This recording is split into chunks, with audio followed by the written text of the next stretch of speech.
Então eu vou ler um dos comentaristas da Bíblia, Vincent, não sei se vocês conhecem. Então, segundo Vincent, ele diz assim: é por causa do interesse, a sua glória, a glória desses falsos mestres, a sua glória consistia em ter multidão de seguidores. Então eles querem seguidores, porque tendo seguidores, tem fama, tem exaltação, né? São exaltados e eles alcançam o objetivo, se for financeiro também alcança o objetivo financeiro. Então, irmãos,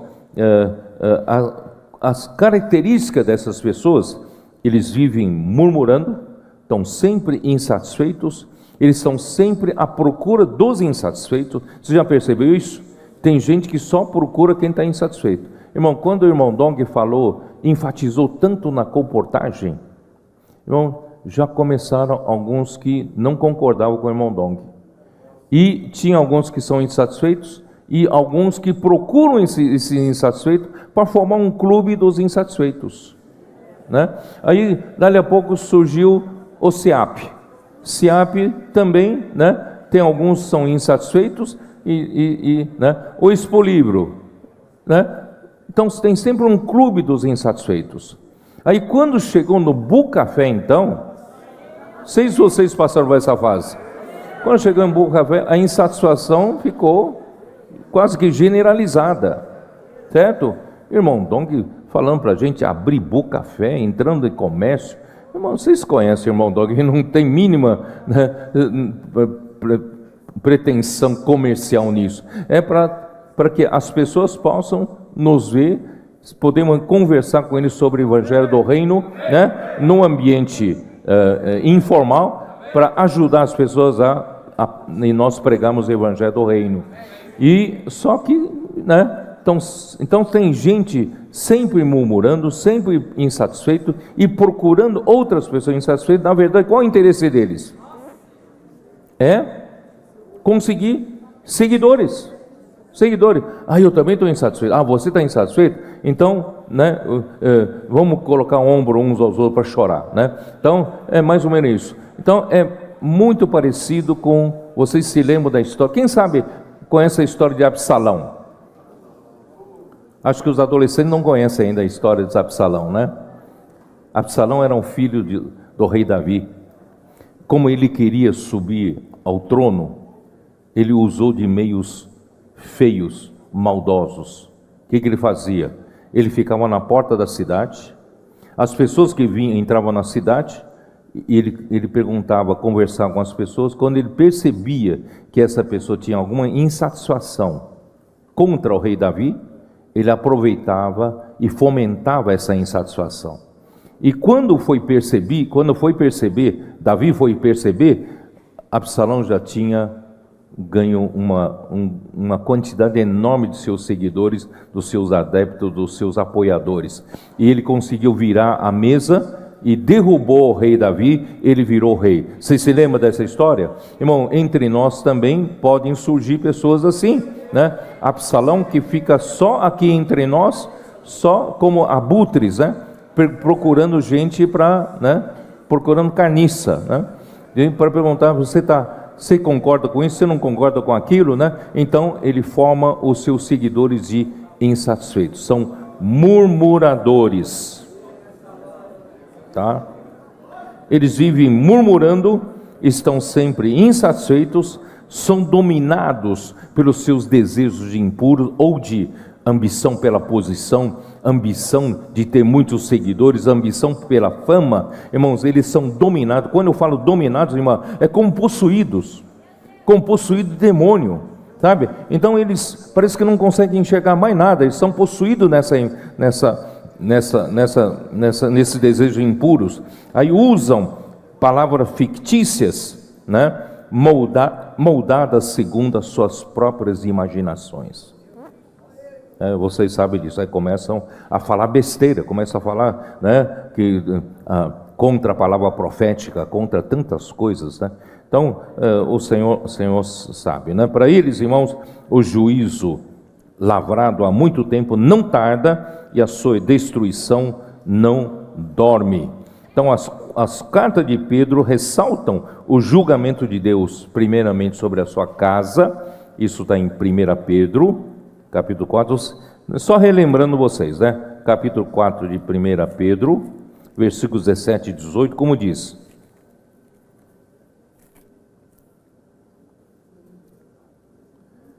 porque a ocasião de começar o juízo pela casa de Deus é chegada. Ora, se primeiro vem por nós, qual será o fim daqueles que não obedecem ao Evangelho de Deus?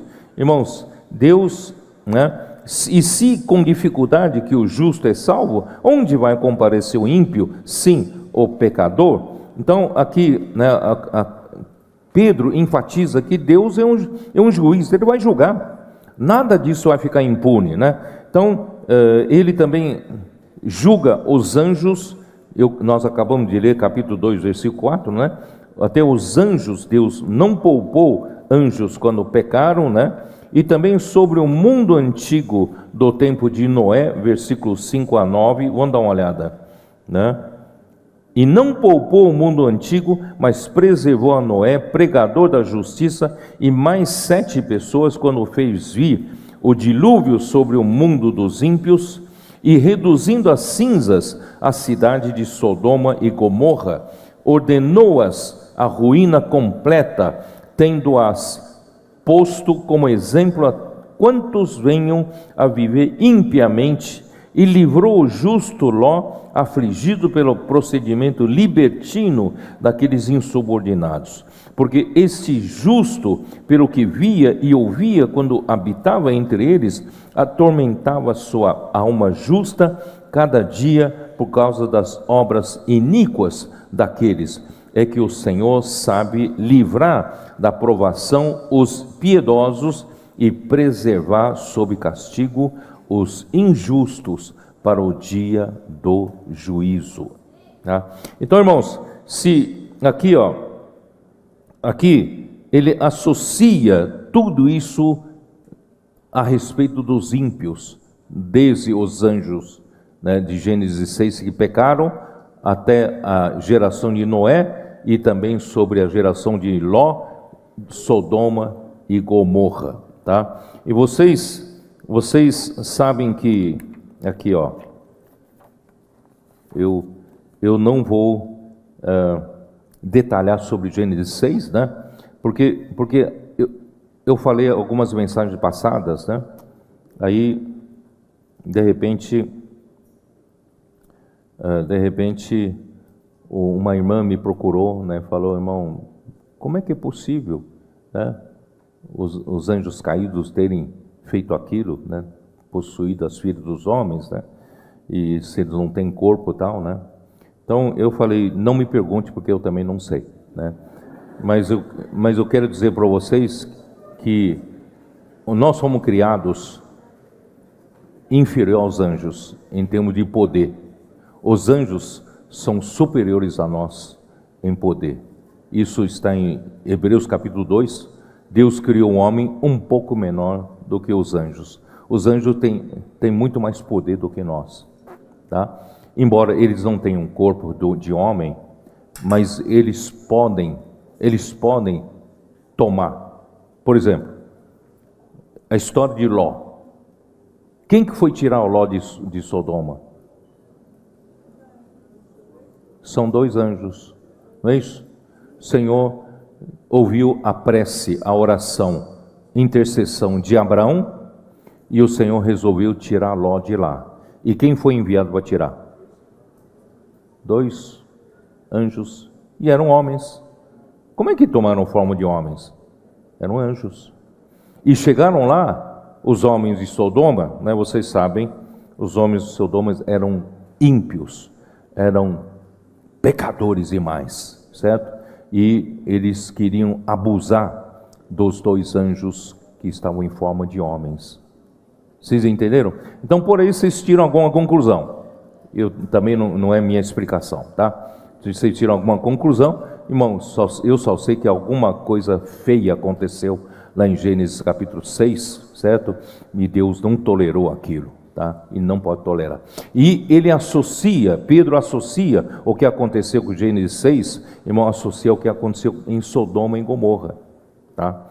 Então, irmãos, essa maneira de vida imoral, ímpia, era típica tanto nos dias de Noé como nos dias de Ló. Ló armou, dá uma olhada rápida em Gênesis 13, né?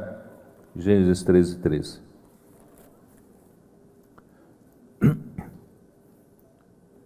Primeiro, o começo desse capítulo 13, eu falei muito tempo atrás, vocês se lembram? Falei muito tempo atrás, né? Que Ló deveria ter reconhecido que Deus estava com Abraão. E a bênção dele seria acompanhar de perto Abraão, certo? E Abraão, por respeito a Ló, que era seu sobrinho, e deu, né, uma parte do rebanho para Ló. Então, Abraão tinha o seu rebanho, tinha suas coisas, e Ló tinha o seu rebanho, suas coisas. Por isso, irmão, houve problema de discussão. Os pastores de Ló e os pastores de Abraão estavam discutindo, porque tinha 2 rebanhos. Então, eu já disse na época que Ló, se eu fosse Ló, eu diria para Abraão: Abraão, eu não quero ter meus próprios rebanhos. Os teus rebanhos são meus. Eu estou contigo. Eu sou um com você. Eu sou da sua família. Eu não quero ter coisas próprias minhas, né? Mas Ló não fez isso, né? Chegou uma hora que era impossível convivência. Então Abraão propôs para Ló: Ló, então vamos nos separar. Já que não dá para conviver assim, vamos nos separar. Se você escolher para ir para um lado, eu vou para o outro lado, tá? Irmãos, esse foi um grande problema de Ló. Ló nunca deveria ter se separado de Abraão, certo? Aí o que aconteceu?